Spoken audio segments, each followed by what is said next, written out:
Evening friend, मैं स्मिता पटेल आप सभी का एडमिशन क्लासेज पर हार्दिक स्वागत करती हूँ। आज मैं सीटेट के मोस्ट इम्पॉर्टेंट पेडागोजी के क्वेश्चन 50 लेकर आई हूँ।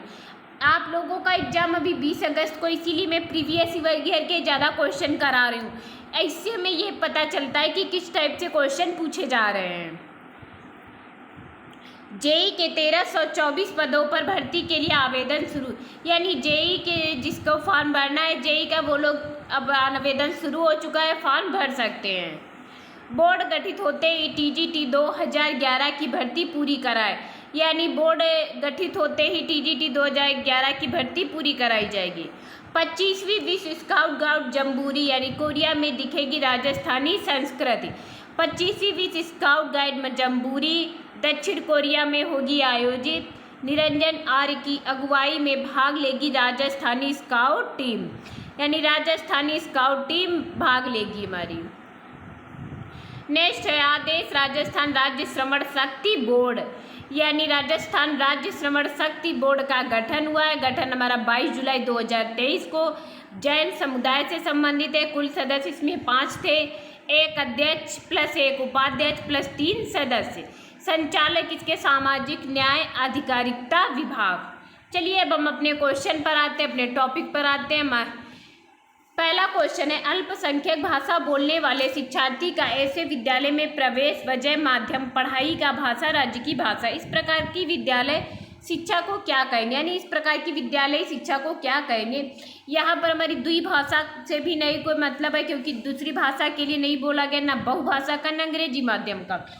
यानी ये एक बार इंग्लिश में पूछा गया है, पिछली बार ही शायद आया था। इसे इमर्जन मेथड भी कहते हैं, यानी बच्चे का एक टारगेट होगा, एक टारगेट निश्चित किया जाता है। ए ऑप्शन हमारा यहाँ पर राइट हो गया। कक्षा 5 के अध्यापिका श्रुति ने विद्यार्थियों के समूह बनाए। कक्षा 5 के अध्यापिका श्रुति ने विद्यार्थियों के समूह बनाए और शिक्षार्थियों को अपनी दूसरों से संबंधित विभिन्न विधियों पर शब्द जाल बनाने के लिए कहा। शब्द भंडार किया। शिक्षण अधिगम प्रक्रिया किस रूप में जानी जाएगी, यानी शिक्षण अधिगम प्रक्रिया हमारी किस रूप में जानी जाएगी। शब्द भंडार अधिगम का विषय आधारित उपागम नहीं है, यहाँ पर कोई विषय नहीं बताया गया है। शब्द भंडार अधिगम का रचनात्मक, बच्चा रचना करेंगे, क्रिएटिविटी सीखेंगे, एक्टिव होकर सीख रहे होंगे, वोकैबुलरी ज़्यादा आएगी यहाँ पर। बी ऑप्शन हमारा राइट हो गया।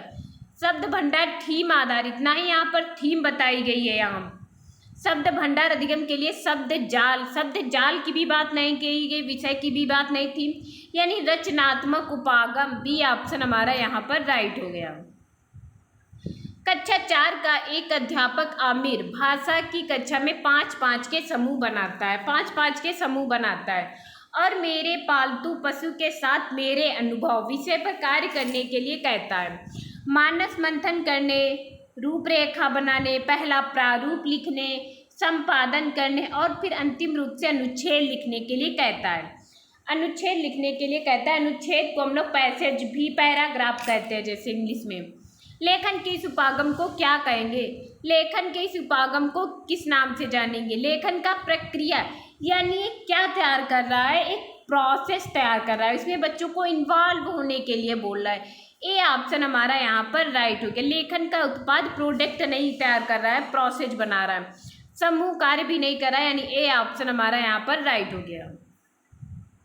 कक्षा 3 के शिक्षार्थी लघु कहानियां व वृत्तांत पढ़ रहे थे। उन्हें कुछ शब्द और वाक्यांशों के अर्थ समझ नहीं आ रहे थे, पर पाठ्य सामग्री में पहले से आए शब्दों के आधार पर उन्हें शब्दों के अर्थ जाने और समझ बनाए। उन्हें पाठ्य सामग्री से क्या प्राप्त किया, यानी पाठ्य सामग्री से उन लोगों ने क्या प्राप्त किया। वाक्यगत संकेत, शब्द भंडार संकेत, तो अर्थगत संकेत क्या ज्ञात किया उन लोगों ने। अर्थगत यानी क्या, अर्थ जिसे हिंट कहते हैं, हिंट मिल जाए तो बच्चा अर्थ निकाल लेता है। अर्थगत संकेत यानी लघु कहानियां वृत्तांत पढ़ रहे हैं तो अर्थ सीख रहे हैं। वाक्यांशों के अर्थ समझ नहीं आ रहे, बट पाठ्य सामग्री में पहले से आए शब्दों के आधार पर उन्हें शब्दों के अर्थ जाने, समझ बनाए। अर्थगत संकेत, यानी सी ऑप्शन यहाँ पर राइट हो गया। कक्षा 2 की अध्यापिका आस्था, यानी कक्षा 2 की अध्यापिका आस्था जी विभिन्न तरीकों से कहानियाँ सुनाती हैं। अपनी एक कथा वाचन सत्र में उसने कहानी की पहली पंक्ति सुनाई और शिक्षार्थियों से कहा कि वे आंख बंद करें, उसके द्वारा कही पंक्ति दोहराएं। अब आंखें बंद करके जो वो कह रही है चिड़िया रानी, तो ऐसे बच्चे दोहरा रहे हैं। और फिर मौन रहकर अपने मस्तिष्क में याद करें। फिर बच्चे शांत रहकर अपने मस्तिष्क में याद करें। उसमें पूरी कहानी में यही किया। या किस तकनीक को अपना रही, या हमारी इको तकनीक को अपना रही है। जैसे कि बच्चे इको मतलब होता है, 2 प्रकार का होता है, ये इससे समझ बेहतर होती है और उच्चारण में शुद्धता आती है। जो ये कर रही है आस्था, यही कर रहे हैं कि उच्चारण, जैसे कहानी चिड़िया रानी, तो बच्चे दोहरा रहे हैं। फिर इसको क्या दोहराएंगे तो उच्चारण में शुद्धता होगी। फिर बच्चे इसको मौन रहकर समझेंगे, तो इससे हमारा क्या होगा, समझ बेहतर होगी। जैसे एक मूवी है हमारी ये जवानी है दीवानी, तो इसमें पहाड़ पर से हीरो चिल्लाता है, हीरोइन चिल्लाती है, तो वो आवाज़ टकराकर फिर वापस आती है। यही प्रक्रिया वो भी कर रही है। यहाँ पर ए ऑप्शन हमारा राइट हो गया। अध्यापक ने कहा कि मैं पर्यावरण अध्ययन की तुम्हारी पुस्तक से 5 वाक्य 2-2 बार बोलूँगा, इन्हें ध्यान से सुनो। शिक्षार्थियों को समय में इन वाक्यों को प्रत्यय स्मरण करने, पुनर्रचना करने के लिए कहा। वाक्य इस तरह से लिखे जिसमें कि वाक्य का अर्थ ना बदले। यह वाक्य का क्या कहलाएगा, श्रुतलेख होता है। जैसे ही बोला गया है वैसे ही दोहरा देना, वैसे ही लिखना।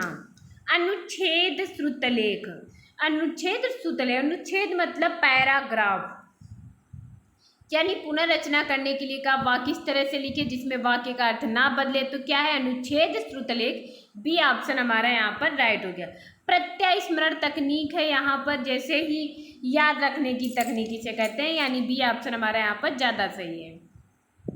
विद्यालयों में भारतीय भाषाओं और संस्कृत को समुन्नत करने हेतु लागू भारत सरकार का महत्वपूर्ण कार्यक्रम कौन सा है।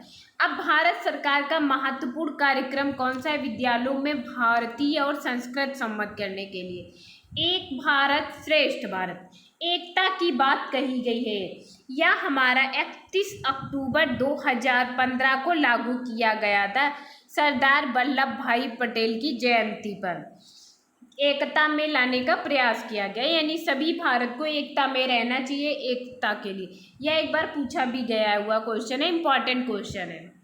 विद्यालय शिक्षा के बुनियादी व प्राथमिक चरण में व्याकरण के शिक्षण अधिगम के लिए कौन सा तरीका उपयुक्त नहीं है, यानी कौन सा तरीका उपयुक्त नहीं है। सर्वप्रथम व्याकरणिक अवधारणाओं के नियमों का परिचय देना, संज्ञाओं का नामकरण शब्दों के रूप में परिचय देना, वर्णनकारी शब्दों के रूप में विशेषणों का परिचय देना, सर्वप्रथम संदर्भ में व्याकरण के उदाहरणों प्रस्तुत करना, फिर नियम बताना।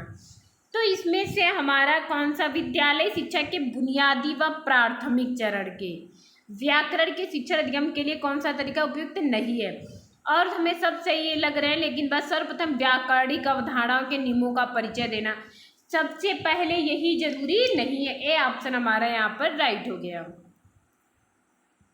प्राथमिक स्तर पर पढ़ना सिखाने की शुरुआत करने के लिए और किस सामग्री को सर्वाधिक महत्व देंगे, यानी प्राथमिक स्तर पर पढ़ना सिखाने की शुरुआत करने के लिए हम सबसे पहले सबसे ज़्यादा इम्पोर्टेंट देंगे रोचक कहानी को। बच्चे रोचक कहानियों को बहुत इंटरेस्टिंग के साथ में सीखते हैं। प्राथमिक स्तर की पाठ्य पुस्तक में दिए गए प्रश्न को ध्यान से पढ़िए।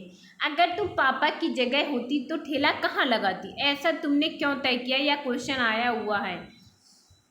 यह प्रश्न किससे जुड़ा है, विभिन्न व्यवसायों से, अनुभवों की अभिव्यक्ति से, चिंतन क्षमता के विस्तार से, परिवार की जानकारी से। तो यह हमारा चिंतन क्षमता के विस्तार से जुड़ा हुआ है कि चिंतन करेंगे। सलमा पहली कक्षा में पढ़ती है, वह किताब शब्द को कतब लिखती है। सलमा को लिखने का यह तरीका को दर्शाता है, यानी जैसे उसकी वर्तनी होगी, जैसे उसके मुंह से वर्ड निकलेगा वैसे ही तो लिखेगी, वह स्ववर्तनी। बी ऑप्शन हमारा यहाँ पर राइट हो गया।